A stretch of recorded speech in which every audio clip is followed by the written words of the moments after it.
राहिलेले सर्व गुणीजन, सर्व टाळकरी यांच्या चरणी वंदन करतो. अत्यंत दर्जेदार असे मृदंगाचार्य इथं उपस्थित आहेत, त्यांनाही प्रणाम करतो. गोड असे सांप्रदायिक विनेकरी या ठिकाणी विना घेऊन उभे आहेत, त्यांच्याही चरणी मी नतमस्तक होतो. वारकरी संप्रदायाची साधना करणारा जो साधक आहे, या साधकावर आपल्या मुलापेक्षा सुद्धा जास्त प्रेम करणारे श्रोते माझ्या समोर आजूबाजूला येऊन बसलेले आहेत. या सर्व श्रोत्यांच्या चरणी परिसरातून हजर असणारे वारकरी संप्रदायाचे दिग्गज असे कीर्तनकार वैष्णव या ठिकाणी समोर येऊन बसलेले आहेत. आपल्या सर्वांच्या चरणी मी हृदयापासून प्रणाम करतो. सर्व माता भगिनी आणि पुरुष मंडळी त्यांच्या चरणी वंदन करतो.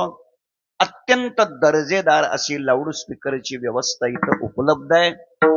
याचे ऑपरेटर मालक आपल्यालाही मनापासून खूप खूप शुभेच्छा देतो. आणि या सर्व लोकांना मोठ्या श्रद्धेनं आज दत्त जयंतीच्या पवित्र पर्व काळावर ज्या गावाने अन्नदान केलेलं आहे असं गोंदेगाव, त्या गोंदेगावकरांनाही मी मनापासून धन्यवाद देतो. संकल्पित वेळेमध्ये आपण अभंगाचं चिंतन करण्याचा प्रयत्न करू. विठ्ठल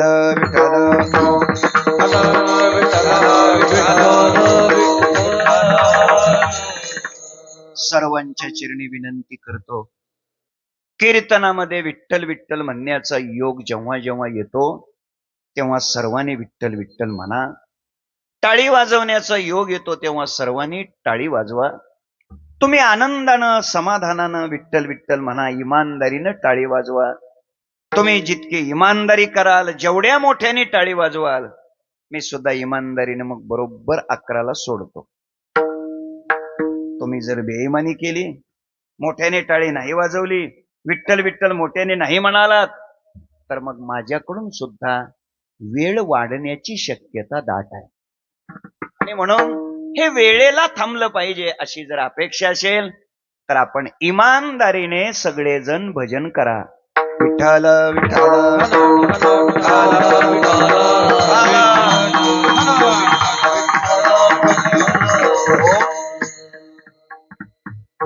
सर्वांना प्रार्थना करतो, एक विनंती करतो. आपल्यापैकी जर कोणाकडे मोबाईल असेल, बहुतेक माझा अंदाज आहे आपल्यापैकी मोबाईल कोणाकडेच नसेल, पण जर चुकून कोणाकडे मोबाईल असेल तर आपण त्याचं नरड दाबून ठेवा. माननीय मुख्यमंत्री देवेंद्रजी फडणवीस साहेब त्यांना सांगा, सध्या मी कीर्तनात बसलोय, 11च्या नंतर आपण बोलू, तोपर्यंत कोणाचं वाजणार नाही याची दखल घ्या. कीर्तन सुरू असताना Facebook, YouTube, Twitter, WhatsApp, Instagram असलं बघत बसू नका. अभंग पाहिला असू दे की, असू दे असू दे. माझी सगळ्यांना विनंती आहे, मी जीव तोडून तुमच्याशी बोलायचं आणि तुम्ही मात्र मोबाईल चिवडीत बसायचं, हे वागणं बरं नव्हे, हे चांगलं नाही. याकरता चांगलं लक्ष द्या. प्रेमानं विठ्ठल विठ्ठल म्हणा, इमानदारीनं टाळी वाजवा, आनंद लुटण्याचा प्रयत्न करा. आज पवित्र गुरुवार आणि भगवान श्री दत्तात्रयांचं प्राकट्य झालेलं आहे, त्यांचा आनंद हृदयामध्ये साठवण्याचा सर्वजण प्रयत्न करा. विठ्ठल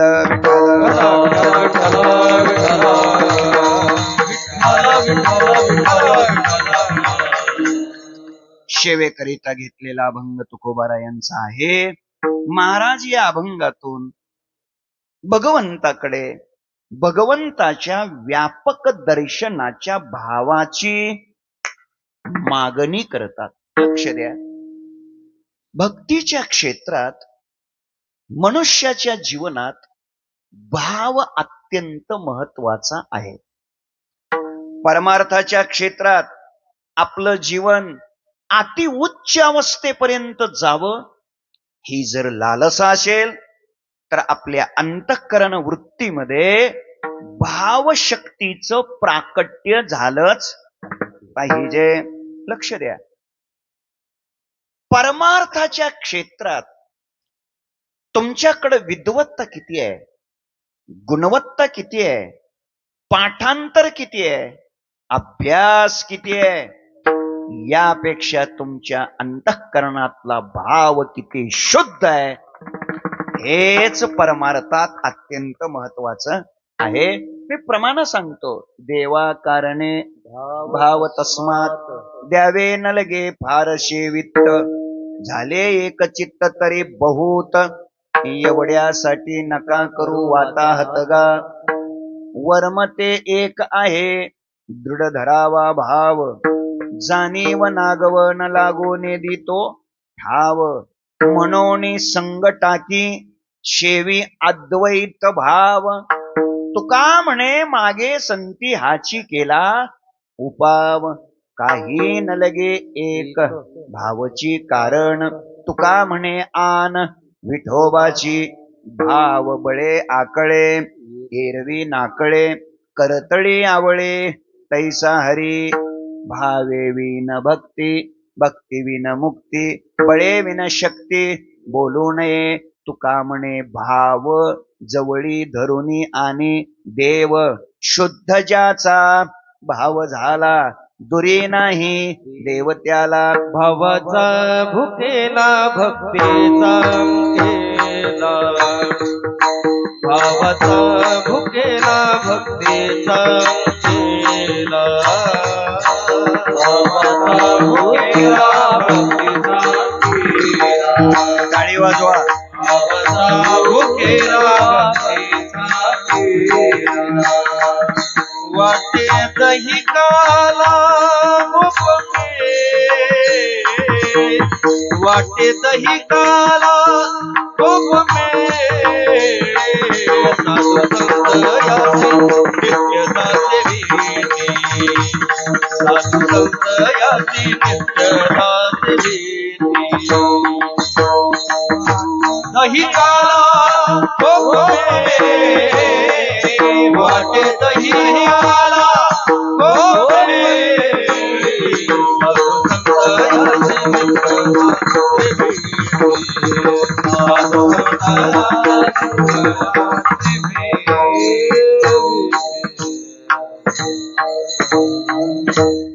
भावाचा भुकेला भक्तीचा अंकिला, भावाचा भुकेला भक्तीचा अंकिला. अगदी अगदी आजच्याच प्रसंगाचं चिंतन करायचं जर ठरलं तर माता अनसूया आणि भगवान अत्री ऋषी यांच्या अंतःकरणातल्या शुद्ध सात्विक पवित्र भावाचाच परिणाम भगवान श्री दत्तात्रय महाराज प्रगट झाले. दुसरं काय, फक्त शुद्ध सात्विक काय आहे, भाव आहे. मायबाप माझी विनंती आहे, कसं आहे बघा, इथं या मंडपात आल्यावर तुमच्याकडं चातुर्य किती आहे यापेक्षा तुमचं चारित्र्य किती चांगलं आहे हे खूप महत्वाचं आहे. बघा, एखाद्या वेळेस चातुर्य कमी असलं तरी चालेल, एखाद्या वेळेस लोकाला फसवता नाही आलं तरी नाही, म्हणजे कधीच नाही फसवायचं, प्रयत्नच नाही. लक्षात ठेवा, चातुर्य असलेली माणसं आयुष्यात यशस्वी होतातच असं नाही. जीवनामध्ये चारित्र्य फार महत्वाचं, आणि चारित्र्याचाच परिणाम माता अनसूयेचं चारित्र्य, अत्री भगवान ऋषीचं चारित्र्य, त्याचाच परिणाम तिन्ही देव झाली, त्याचा परिणाम आहे. ब्रह्मा विष्णू महेश या तीनही देवाला लहान व्हावं लागलं, बाळ व्हावं लागलं. देवाला सुद्धा लहान करण्याची ताकद फक्त शुद्ध भावात आहे. आणि म्हणून जीवनात भाव अत्यंत महत्वाचा आहे. चातुर्य असलं म्हणजे जीवन यशस्वी होत असं नाही, चारित्र्य पाहिजे. मुलं मुंबईला होती शाळेत शिकायला, दीपावलीची सुट्टी लागली होती. शेवटचा दिवस पेपर उरकला, आवरलं सगळं, आणि गावाकडे यायला निघाली. देवगिरी नाही, देवगिरी एक्सप्रेस रेल्वे काहीतरी काहीतरी 7-7:30ची वेळ असेल. आपण मुंबईतली 8ची, रात्री 8ची. ठीक आहे. छत्रपती शिवाजी टर्मिनसला मुलं आली, 15-20 मुलं. आता रेल्वेने यायचंय, पण तुडुंब गर्दी, पाय ठेवायला जागा नाही. तो शेवटचा मागचा डबा जनरल, तिथं आले मुलं, पाय ठेवायला आज जागा नाही. त्याच गाडीनं आल्याशिवाय पर्याय नाही. जालन्याची पोरं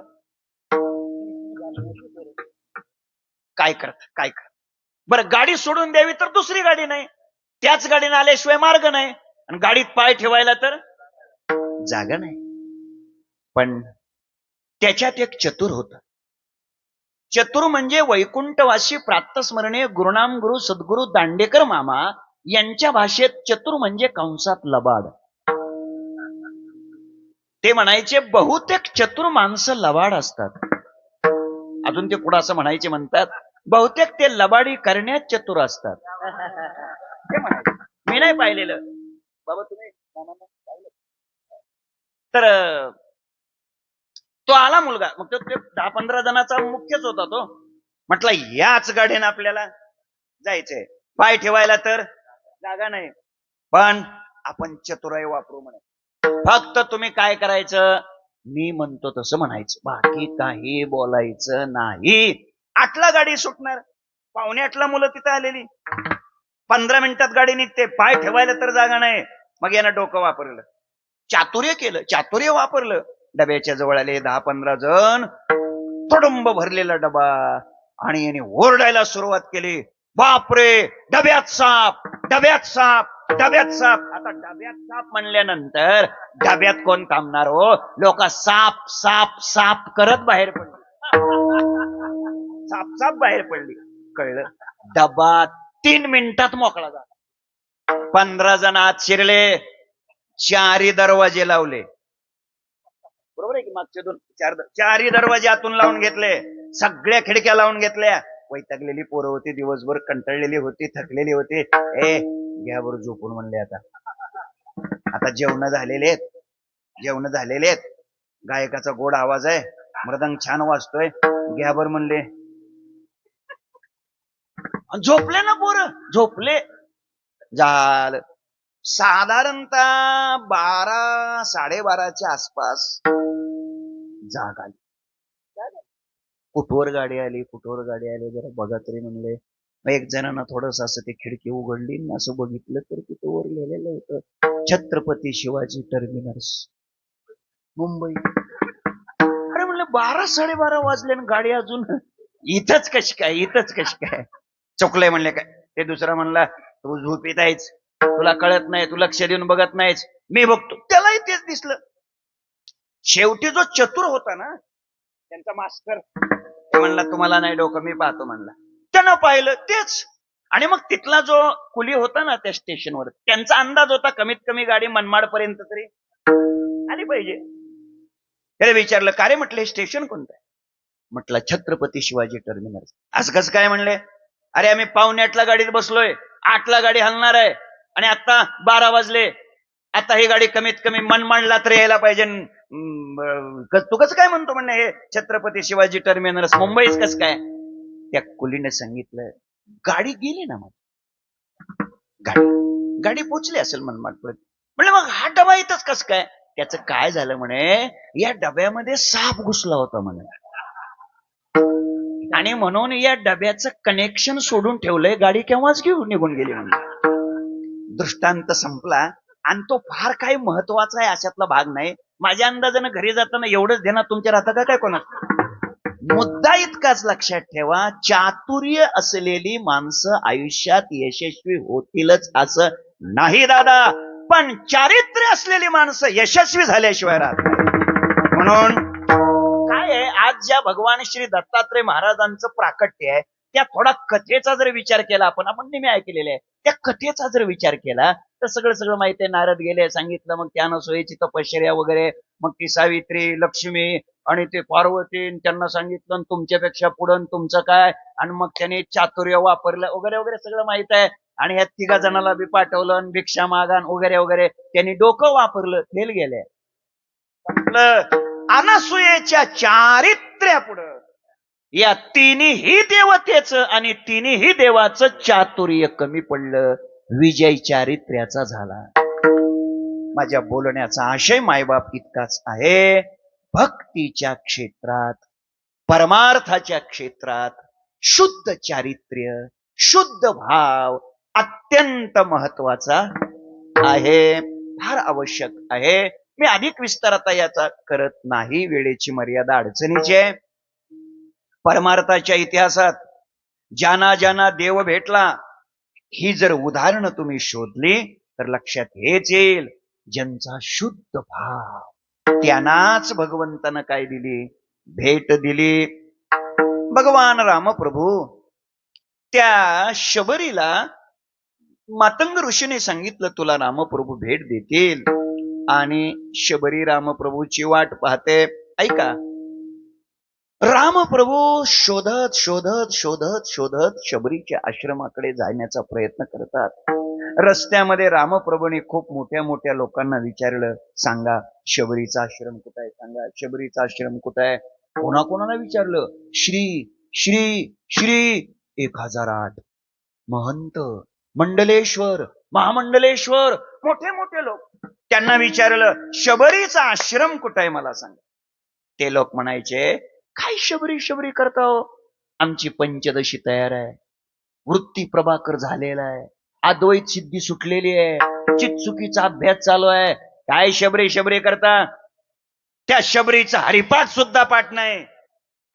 रामप्रभू म्हणाले, कोणाचं किती पाठ असतं याच्याकडे माझी पाठ असते. हे पाठांतरण पिठांतर त्याकडे नाही आपलं लक्ष, म्हणे मला वाढवायचं नाही.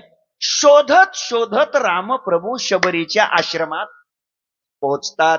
मला उत्तर द्या, शबरीची गुणवत्ता पाहून, शबरीची विद्वत्ता पाहून, शबरीची स्वच्छता पाहून रामप्रभू शबरीला भेटले का शबरीचा भाव पाहून भेटले? म्हणजे सिद्ध काय झालं, परमार्थामध्ये परमात्मा भाव पाहतो, अंतरीची घेतो गोडी,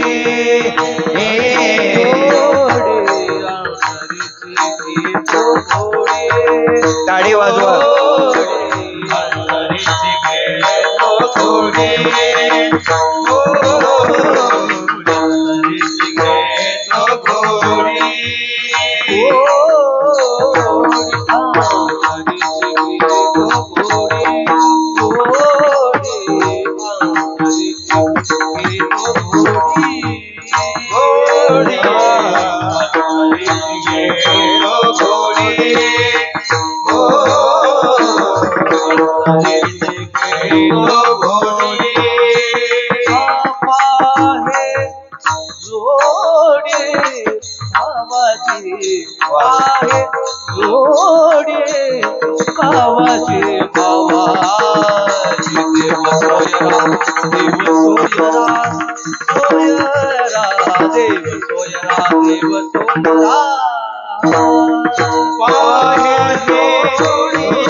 टाळी वाजवा.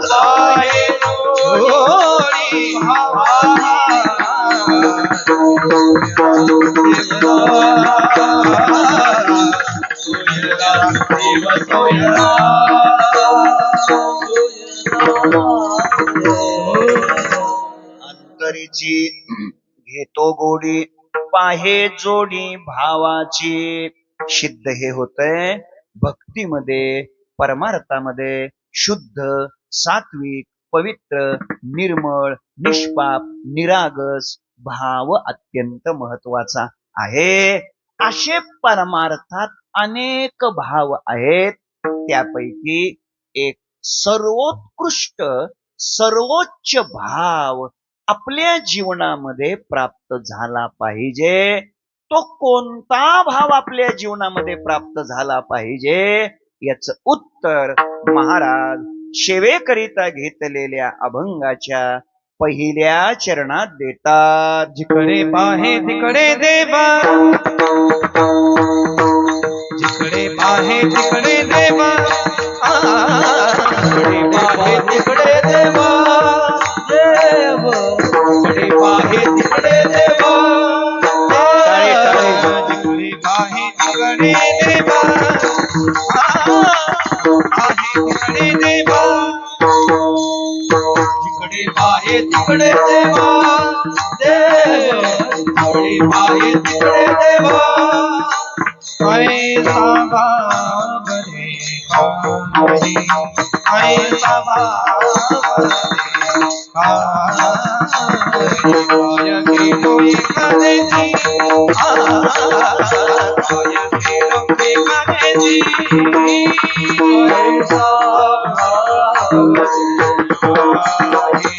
ऐसा भाव रे कान्हे, ऐसा जिकडे पाहे तिकडे देव ऐसा भाव दे काही. लक्ष द्या, अभंगाच्या पहिल्या चरणामध्ये जगद्गुरु संत श्रेष्ठ श्री तुकाराम महाराज देवाकडे देवाच्या व्यापक दर्शनाच्या भावाची मागणी करतात. काय मागितलं? जिकडे पाहे तिकडे देव, मी जिकडं पाहिल तिकडं मला देव दिसला पाहिजे. म्हणजे मी पाहिल ती व्यक्ती, पाहिल ती वस्तू, पाहिल तो पदार्थ व्यक्ती वस्तू पदार्थ म्हणून न दिसता मला ते सगळं काय दिसलं पाहिजे? देव दिसलं पाहिजे. असा तुम्ही मला भाव द्या. थोडं जाग व्हा, लक्ष नीट कीर्तनाकडे द्या. या अभंगाच्या पहिल्या चरणातून तुकोबारायाने देवाकडे जिकडे पाहे तिकडे देव ऐसा भाव दे काही, या पहिल्या चरणातून तुकोबारायाने देवाकडे आपण पाहिल ते बदललं पाहिजे हे मागितलंय का आपण बदललं पाहिजे हे मागितलंय? तुम्ही जागे, लक्षात नाही का? काय आलं? नाही लक्षात आलं? ठीक आहे, अजून ऐका. जिकडे पाहे तिकडे देव ऐसा भाव दे काही, मी जिकडं पाहिल तिकडं मला देव दिसला पाहिजे असा तुम्ही मला भाव द्या. म्हणजे या पहिल्या चरणातून तुकोबारायाने आपण पाहिल ते बदललं पाहिजे हे मागितलंय का आपण बदललं पाहिजे हे मागितलंय? बोला बोला. आपण बदललं पाहिजे हे मागितलं. जिकडे पाहे तिकडे देव ऐसा भाव दे काही, या पहिल्या चरणातून तुकोबारायाने समोरच्यात बदल झाला पाहिजे हे मागितलंय का आपल्यात बदल झाला पाहिजे हे मागितलंय? बोला बोला. आपल्यात बदल झाला पाहिजे हे मागितलंय. जिकडे पाहे तिकडे देव ऐसा भाव दे काही, या पहिल्या चरणातून तुकोबारायाने बाहेरचा बदल झाला पाहिजे हे मागितलंय का आतून बदल झाला पाहिजे हे मागितलंय? बोला. आतून बदल झाला पाहिजे. जागेत बघा, सुरुवातच आहे बघा. अजून बघा, तिन्ही उत्तर तुम्हीच दिली. कोणती कोणती? पहिलं उत्तर तुम्ही दिलं आपण बदललं पाहिजे, दुसरं उत्तर दिलं आपल्यात बदल झाला पाहिजे, आणि तिसरं उत्तर दिलं आतून बदल झाला पाहिजे. सांगू का राजानो, परमार्थ परमार्थ म्हणजे काय हो? परमार्थच त्याला म्हणतात ज्याच्यात आपला बदल, आपण बदलणं, आपण आतून बदलणं, म्हणजे आपण बदलणं, आपला बदल होणं आणि आतला बदल होणं हे ज्याच्यात असतं त्यालाच परमार्थ म्हणतात. कशा करता इथं यायचंय? एवढी धावपळ करून काय इथं यायचंय? आता बाबा जेवढे कष्ट घेऊन इथं आले कशा करता आमचे आदरणीय बजाजजी शेठ इथं आलेत कशा करता इतकी मेहनत घेऊन कष्ट घेऊन इथं का यायचंय त्याचा स्पष्ट उत्तर आहे आपण बदलण्यासाठी आपल्यात बदल होण्यासाठी आणि तोही आतून बदल होण्यासाठी दादानो अण्णा मला उत्तर द्या नीट उत्तर द्या खरंच सांगा बरं खरं आपला नेहमी करता प्रयत्न आपण बदलण्यासाठी असतो का समोरच्यानं बदलावं याच्यासाठी असतो पुढे समोरच्यानं आपली नेहमी अपेक्षा असते समोरच्यात काय झाला पाहिजे समोरच्यात बरोबर समोरच्यात बदल झाला पाहिजे हे अपेक्षा असते दादानं आम्ही नेहमीच म्हणत असतो त्याने मला असं म्हणावं का त्यानं मला असं करावं का त्याला हे शोभलं का आणि मी म्हटलं तू काय दिवा लावलाच रे लक्ष द्या आम्ही तंतोतंत माप समोरच्याच घेतो बरोबर आहे ना तंतोतंत माप घेतो आम्ही समोरच्याच बरोबर आहे की नाही माझी विनंती आहे मायबाप तुम्हाला माप घेण्याचा नादच असेल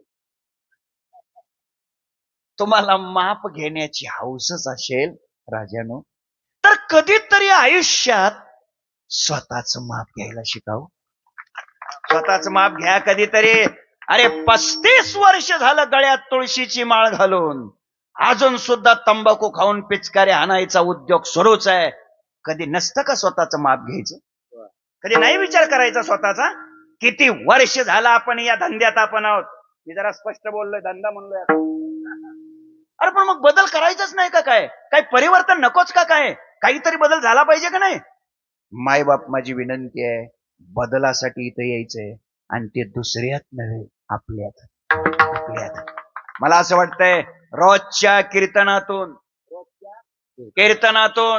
एक एक जरी दुर्गुण आपण आपल्या आयुष्यातला कायमचा फेकून दिला तर भगवान दत्तात्रय आपल्या हृदयात नक्की प्रगट होते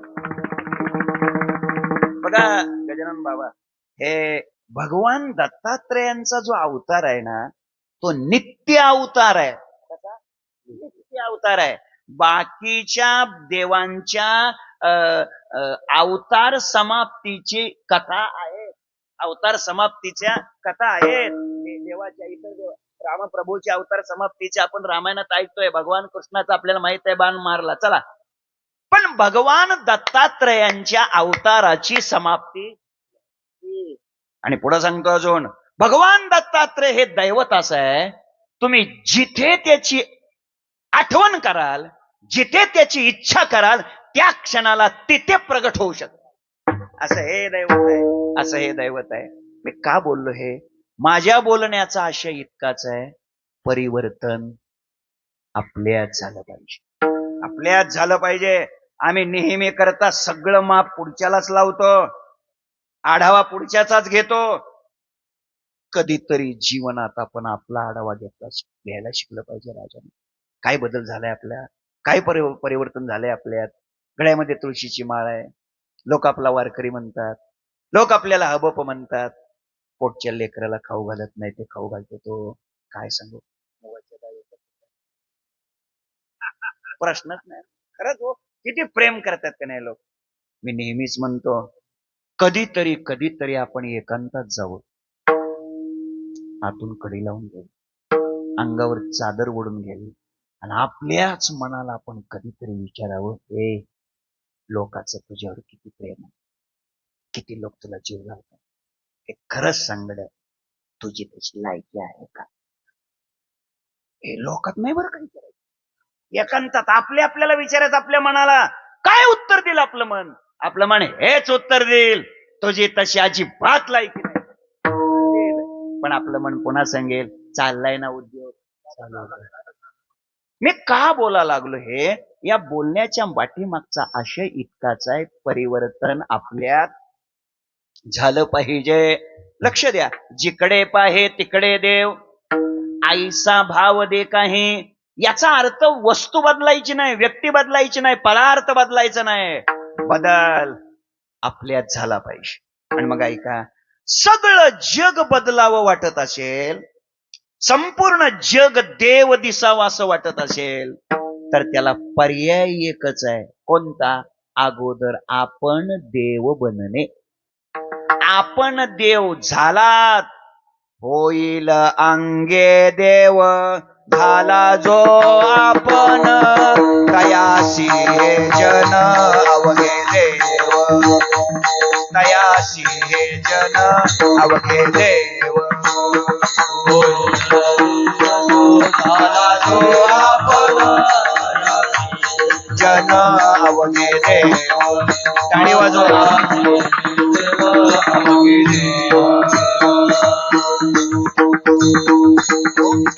होईल अंगे देव, झाला जो आपण, तयाशी हे जन अवघे देव.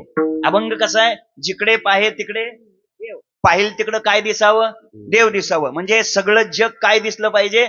मग हे सगळं जग देव दिसावं वाटत असेल तर जग नाही बदलायचं, आपण बदलायचं.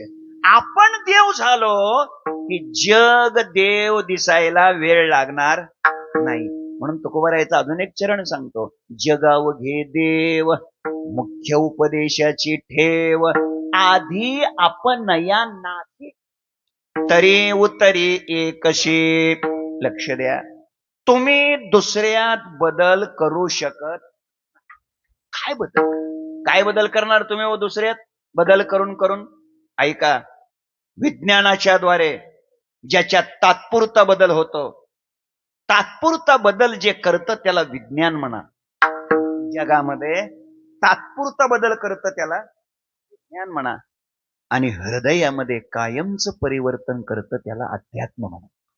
कायमचं परिवर्तन. केवढे इतिहास आहेत महाराज. ऐका, ज्याच्यामध्ये शोध असतो त्याला विज्ञान म्हणा, आणि ज्याच्यामध्ये बोध असतो त्याला अध्यात्म म्हणा. ज्याच्यामध्ये सिद्धी असते, ज्याच्यामध्ये प्रसिद्धी असते त्याला विज्ञान म्हणा, आणि ज्याच्यात सिद्धी असते त्याला अध्यात्म म्हणा.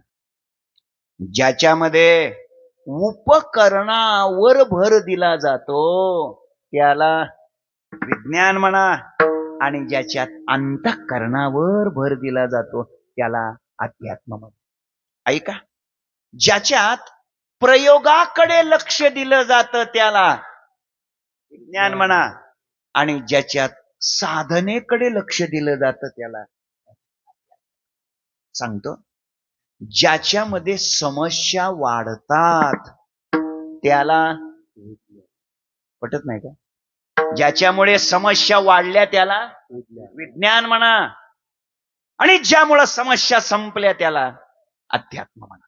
पटवून देतो, विज्ञानामुळे समस्या वाढल्या. उदाहरणार्थ मोबाईल नावाची डबी, याच्यामुळे समस्या वाढल्या का कमी झाल्या?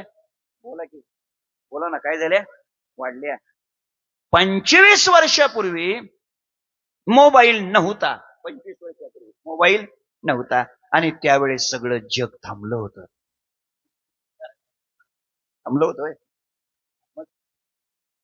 या मोबाईल नावाच्या डबेमुळे समस्या काय झाल्या?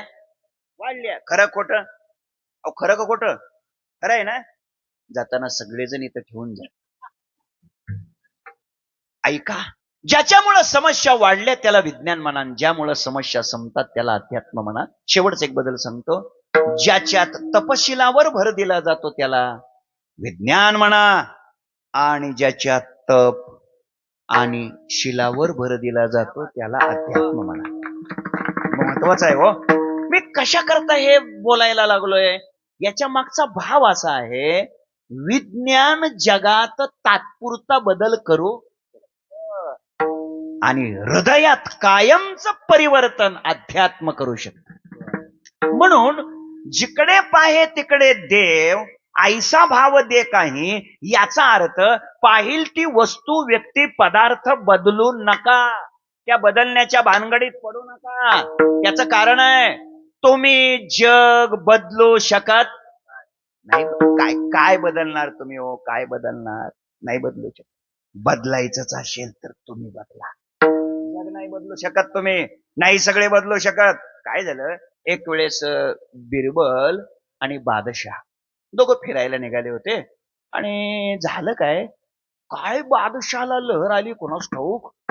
बादशाह बिरबलला म्हणाला, बिरबल हे आपलं सगळं नगर हिरवं झालं पाहिजे.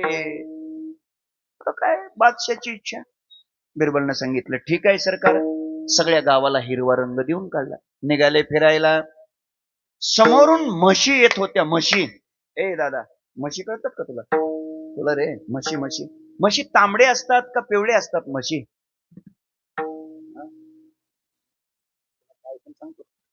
काळे असतात.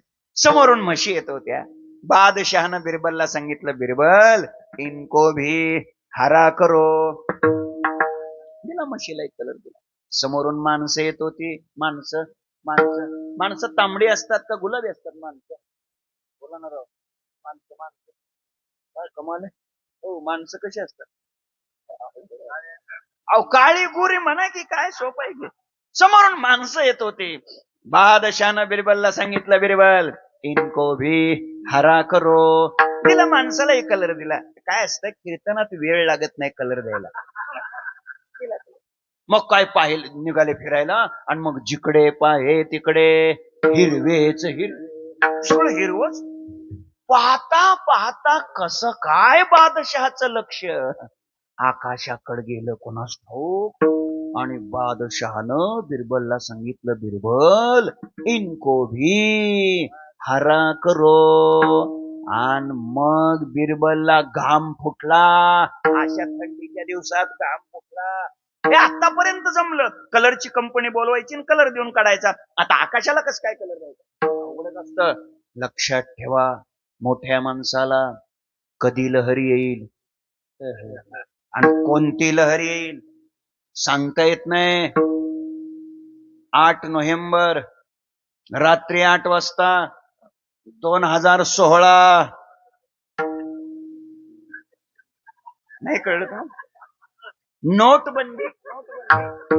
स्वप्न तरी होतं का सांगा? मग माझी विनंती आहे, वंजार उमरद परिसरात पंचक्रोशीतून आलेल्या सगळ्या लोकांना विनंती आहे माझी, जर 500च्या जास्तच नोटा साठवून ठेवलेल्या असतील तर लवकरात लवकर सत्तेला देऊन टाका. मोदीजींना कधी लहर येईल सांगता येत नाही.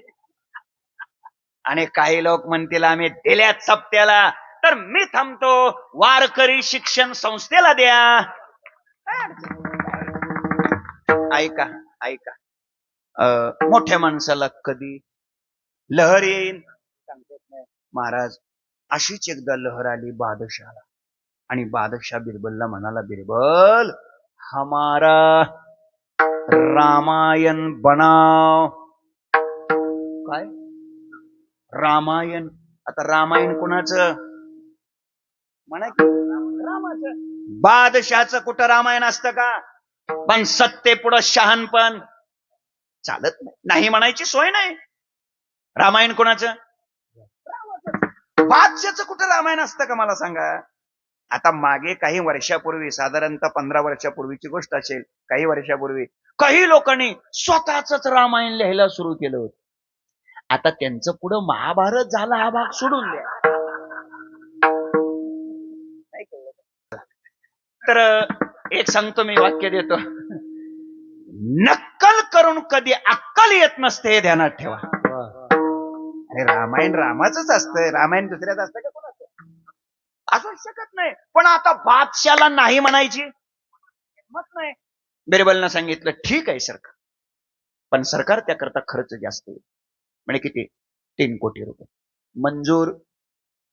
सरकार पण त्याकरता वेळ जास्त लागेल. म्हणजे किती? 3 महिने मंजूर. काय असतं मंजूर करण्याचा एक मोसम असतो की सध्या जो चालू आहे त्या काळात तुम्ही काही साहेब, पाण्याची प्रचंड टंचाई आहे, पाणी नाही, नळ योजना मंजूर. पण साहेब नळ योजना मंजूर केली, पण पाणी जिथं साठवायचं त्याला टाकी पाहिजे ना. टाकी मंजूर. पण त्या टाकीत पाणी आणण्याकरता त्या पाईपलाईन पाहिजे मंजूर. पाईपलाईन ज्या तळ्याहून आणायची, पण तळ पाहिजे ना, धरण पाहिजे ना, मंजूर. धरण मंजूर. पुन्हा विचारलं, साहेब धरण बांधण्यासाठी नदी पाहिजे, मंजूर. झोपले का तुम्ही? आता नदी काय, नदी मंजूर होत असते का कुठे? चला, पण एक मोसम असतो मंजूर करण्याचा, जाऊ द्या. तर मंजूर म्हणे. झालं बाबा. बिरबलनं काय केलं, 3 कोटी घेतले आणि बाहेरच्या देशाची विमानाची तिकीट काढली सहकुटुंब. आणि काय गेला फिरायला आणि काय बिचाऱ्याला कधी एवढी वेळच मिळेल